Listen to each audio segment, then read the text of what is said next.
Bonjour à tous et merci de toujours vous informer sur RTI2. Au sommaire de l'actualité, des corps insalubres dans la commune de Yopougon, des eaux usées, des odeurs nauséabondes sont devenus le quotidien des habitants du quartier Camp Militaire. Une situation qui expose les populations aux maladies. À cet effet donc, un carton rouge sera attribué pour situer les responsabilités. Et puis hors de nos frontières en Ukraine, une frappe de missiles russes a causé la mort d'au moins 20 personnes et fait 70 blessés. Encore merci à vous d'être des nôtres sur RTI2. Malgré sa joie de vivre, la commune de Yopougon se dégrade de jour en jour. La preuve, la cité Camp Militaire présente un décor insalubre. Des eaux usées, des odeurs nauséabondes sont devenues le quotidien des habitants du quartier Camp Militaire. Cette situation due à l'état défectueux des canalisations expose les populations au cas de maladie. Mais ce triste décor n'empêche pas les commerçants d'exercer leur activité dans ces lieux infectés. Face donc à cet acte d'incivisme, un carton rouge leur est attribué par la rédaction de RTI2. Un carton rouge signé Justin Kwasi, Pagasoro Kone de Madongi, Gilles Tonien et Issa Dambélé.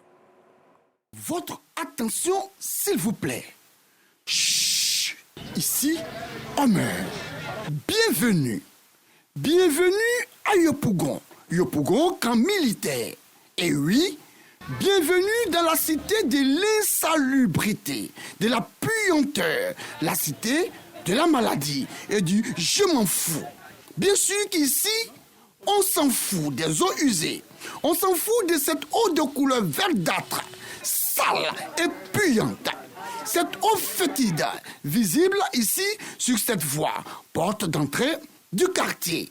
Regardez ces eaux usées qui dégagent une odeur nauséabonde et désagréable. Des eaux polluées, remplies de déchets. En tout cas, pour ceux qui ont toujours su et cru que l'eau est incolore et inodore, eh bien, vous êtes servis. Cette eau a bel et bien une couleur. Elle est verte, d'un vert sale, un vert malpropre, un vert crasseux et dégoûtant. Bref, nous avons en face de nous, en plein cœur d'une commune du district autonome d'Abidjan, Yopougon-la-Belle, Yopougon-la-Coquette, une eau dangereuse, une tueuse silencieuse. Il y a du poison ici. Franchement, on ne vit pas bien. Moi-même, je suis assise dans l'eau de caca depuis le matin. Les enfants tombent toujours malades, on les envoie à l'hôpital parce qu'on ne respire pas bien. On n'arrive pas à bien dormir à cause des odeurs, l'eau sale qui reste ici. Ici, difficile, voire impossible de faire la différence entre la boue et les excréments humains. Oui, difficile. Quand on regarde bien, mesdames et messieurs les riverains, quand on regarde bien, n'est-ce pas là vos déchets provenant de vos latrines qui traînent sur cette voie? Question. Alors, cette eau verdâtre, nauséabonde et infectée, disons-le tout net, et sans faux fuyant, est bel et bien la conséquence de vos regards remplis, pleins et bouchés. Ce, depuis des années. Et comme vous êtes en conflit, en belligérance, en guerre, en palabre avec la propreté, la salubrité et l'hygiène, vous ne vous gênez pas de vendre même la nourriture là, à côté de cette eau sale. Écoutez, même si vous ne vous souciez pas de votre santé, ayez du chagrin, ayez de la peine, ayez pitié pour ces pauvres citoyens qui achètent et consomment vos poissons, vos légumes, votre bouillie et beignet. Ayez pitié d'eux et ayez peur des microbes qui circulent dans le secteur. Quand l'eau remplit bien, ça arrive jusqu'à là où je vends. On a besoin de se mettre en haut là-bas pour vendre. Donc quand la voiture rentre dedans, l'eau la jaillit pour nous trouver là-bas. Souvent ça verse même souvent sur la marchandise. On a oublié de s'asseoir dans l'eau pour vendre à cause des enfants. C'est vrai qu'on ne souffre pas de ce qu'on ignore. Mais sachez une chose, l'ignorance est une maladie grave. Elle tue. Mesdames, c'est bien de vous qu'il s'agit, oui, vous. Dites-nous, êtes-vous obligés de vendre là, à proximité de ces eaux usées? Quant à vous les clients, êtes-vous contraints d'ingurgiter cette semoule de manioc dans ces conditions d'odeur insupportables? Ne voyez-vous pas ces microbes, ces bactéries, ces insectes et ces mouches qui volent, qui survolent, qui planent, qui se baladent et qui baignent dans ces eaux répugnantes? pour ensuite se poser sur votre nourriture. Ne voyez-vous pas ça? Bon, quand on mange aussi, là, c'est dangereux aussi parce que les mouches, là, ils s'asseyent dessus. Nos mains sont comme ça, en train de balancer dessus, chose qui n'est pas normale. Et ils quittent dans l'eau qui est là, pour aller s'asseoir sur les manger. En ce qui concerne les raisons évoquées par ces commerçants, c'est toujours le même refrain, la même chanson, le même discours. On ne sait où aller. On va faire comment? C'est ici qu'on se débrouille. Ces petits bouts de phrases maintiennent malheureusement et dangereusement ce vendeur de poulets braisés. Ces poulets, qui nous en sommes sûrs, souffrent dans leur chair morte, leur chair inerte et trépassée.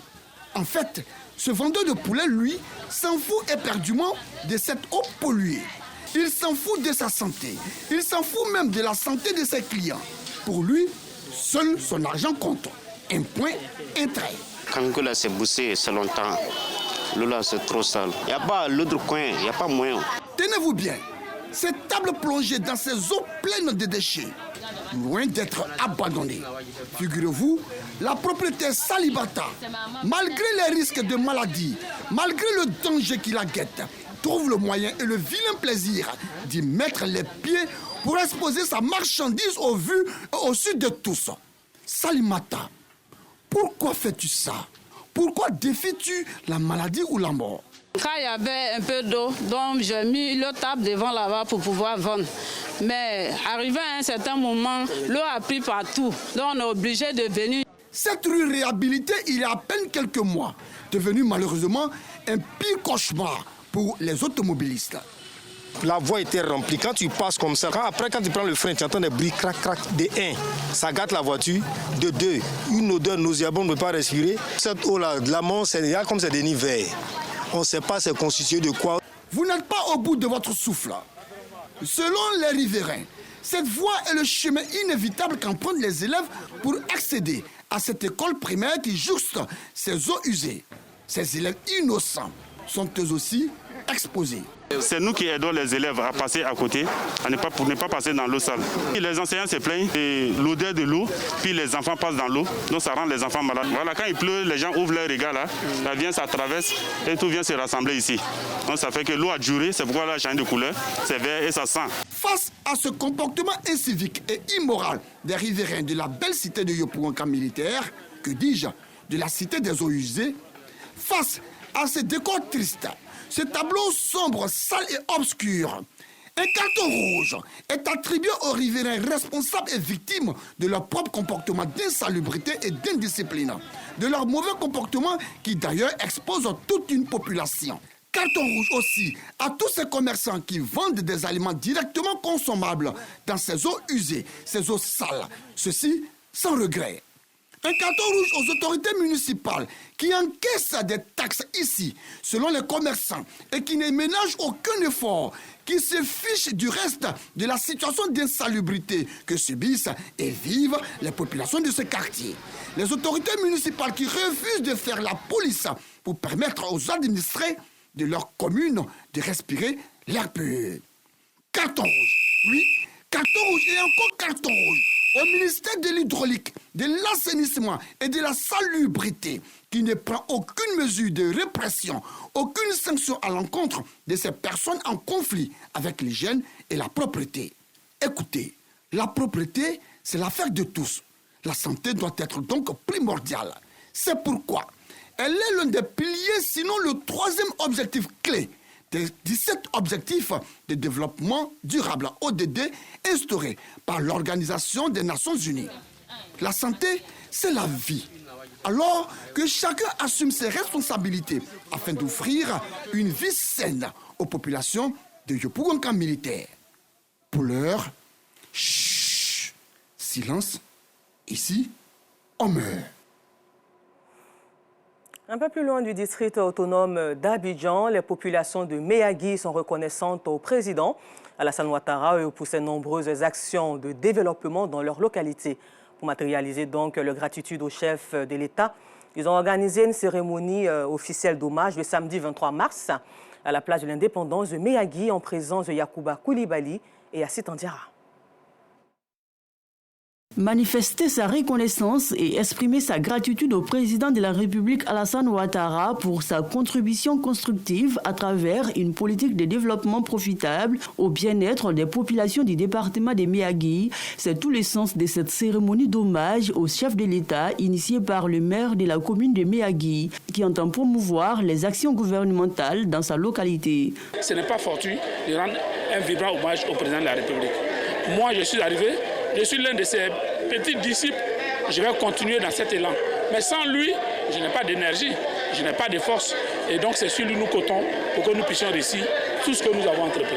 Heureuse, la population est également saluée la politique de développement du premier citoyen ivoirien Alassane Ouattara, mais se réjouissent aussi du progrès fulgurant de la Côte d'Ivoire. J'apprécie le travail fait par le président de la République de Côte d'Ivoire et c'est pour cela que je suis venu soutenir un de ses collaborateurs, le maire de Miyagi, ce matin, pour encore les féliciter, l'encourager à faire davantage.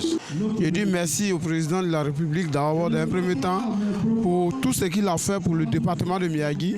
C'est pour cela, nous, population de Miyagi, nous l'honorons aujourd'hui pour son vrai programme qu'il a fait pour le département de Miyagi. Je profite de cette occasion pour dire merci à Monsieur le Président de la République, Monsieur Son Excellence, Monsieur Alassane Ouattara, pour tout ce qu'il a fait pour le département de Miyagi. Ces dernières années, Miyagi a bénéficié de la construction d'un hôpital général avec des équipements des dernières générations, d'un commissariat de police et de plusieurs autres infrastructures de développement. Retour à Abidjan, ici où la communauté Atchon du village d'Abia Abeti a procédé au cours d'une cérémonie à l'intronisation de son 9e chef. La génération Tchagba Soukrou succède ainsi à celle des Dougbo à la tête du village, Fedana Yeo à Sitandiara.